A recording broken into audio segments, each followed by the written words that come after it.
everybody, and welcome to Games vs. Play. Today we're going to review Betrayal House on the Hill, a game of strategy and exploration that gleefully recycles just about every cliche from B-grade horror movies that you can think of. Now what's interesting about this game is that it's almost two games in one. In the first part of the game, you play a group of fearless, some might say foolish investigators who are exploring a haunted house one room at a time. But with every room uncovered, you come one step closer to revealing a terrible secret that one of your number might in fact be a secret traitor. Shit. Yes, with plans to lure the rest of us to our dooms.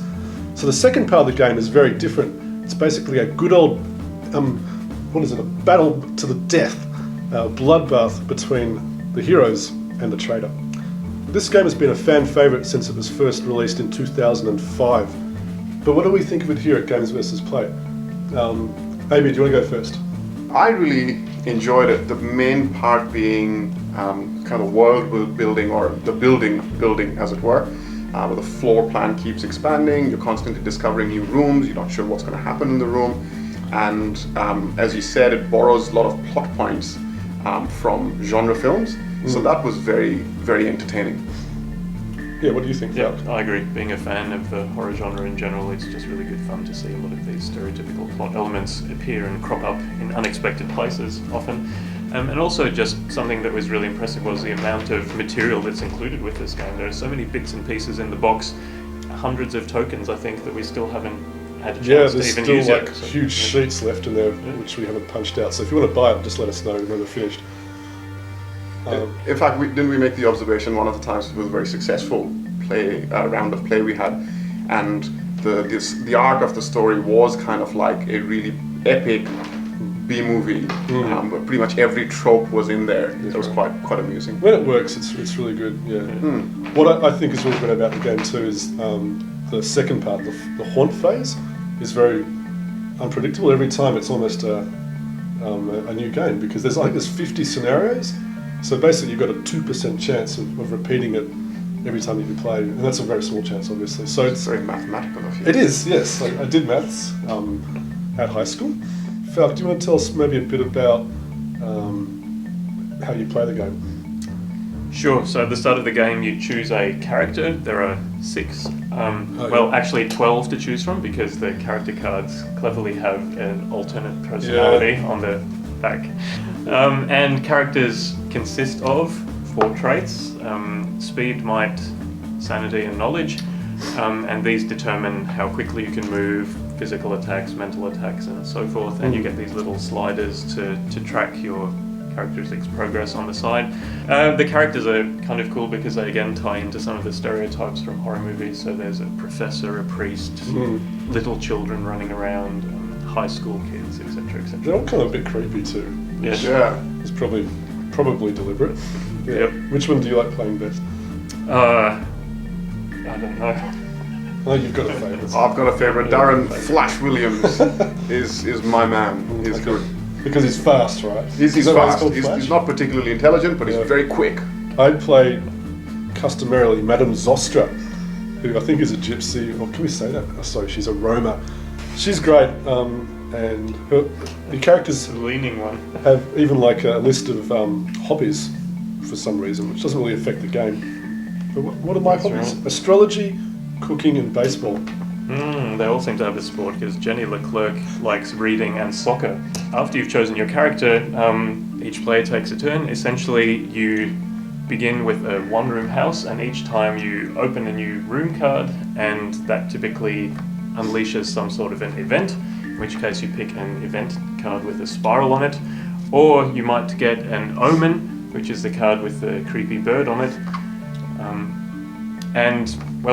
These are the elements of horror movies that we were talking about before. So scary things might happen, and typically you need to take some kind of an action based on a die roll and using your attributes to try to resolve it. But it's the omen cards that drive the game towards the horde phase. Yep. So how does that work?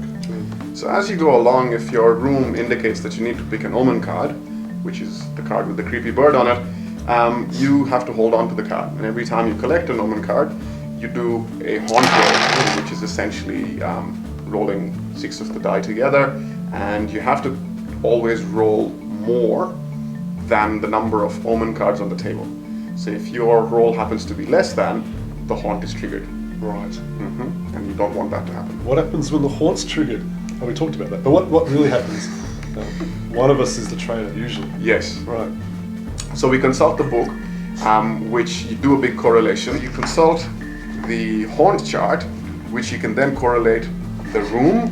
And with each omen, there's an object, like a skull or a Ouija board or something, from a horror movie. Yeah. And then that gives you a number, which you then look up, which gives you the details of what the haunt is going to be.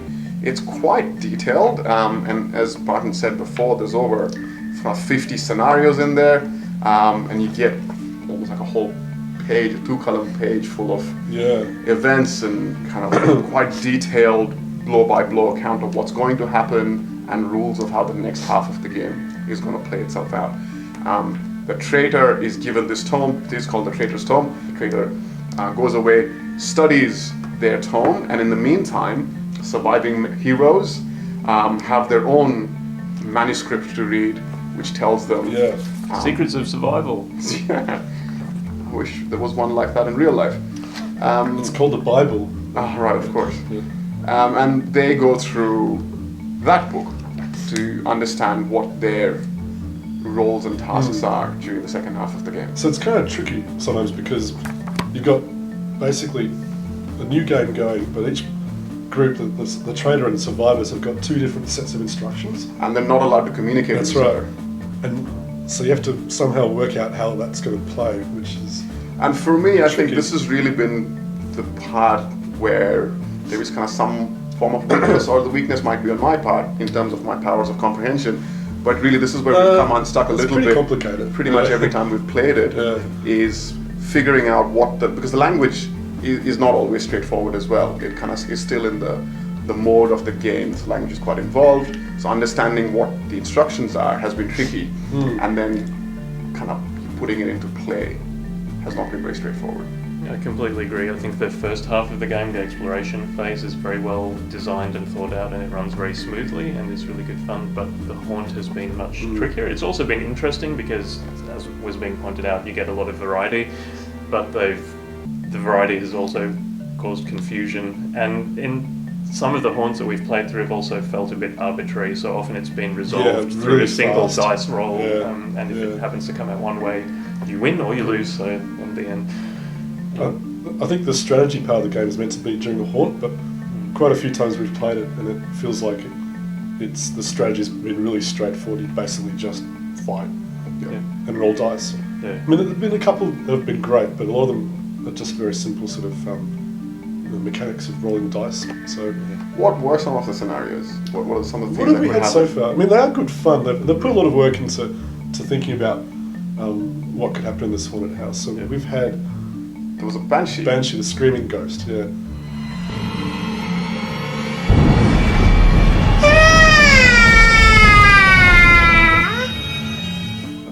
was creepy.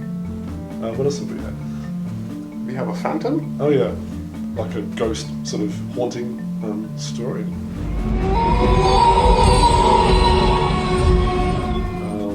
Our evil twins have emerged through the front door, which I like, and chased us through the house, and we've had to fight them off. What's that? Yeah, what is it? It's a magic toucan. Okay, so are we ready to give it a score, do you think? Yeah. Okay, cool. All right, who wants to go first? Foul. Okay, I would give this game 3 dice out of 5. I think all in all it's pretty good fun. I've really enjoyed playing it every time we've done so.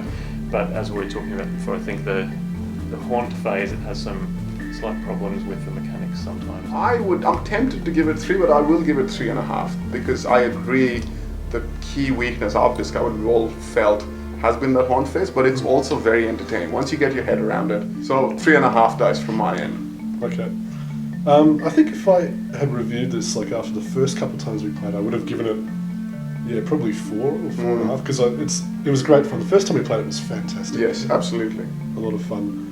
And one thing I just want to say too, I think even though the haunt is kind of complicated, I do find that replaying it a few times, the exploration sometimes loses its sort of sense of mystery because you kind of know what's going to happen. So I almost feel like you're sort of waiting to see what's going to happen in the haunt, and then that's kind of complicated. So yeah, but having said that, I think I'm going to give it 1.5 out of 5 dice. Always the controversial one, Martin. I'm joking. No, I'm going to give it 3.5 dice out of 5. Yeah, I just wanted to mess with you for a bit. You did. 3.5 dice. It's still good fun. It is. Excellent. All right.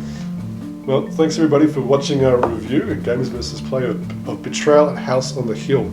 Stay tuned for more reviews, maybe games, or maybe movies, or something else entirely. And remember, if your game... We'll play.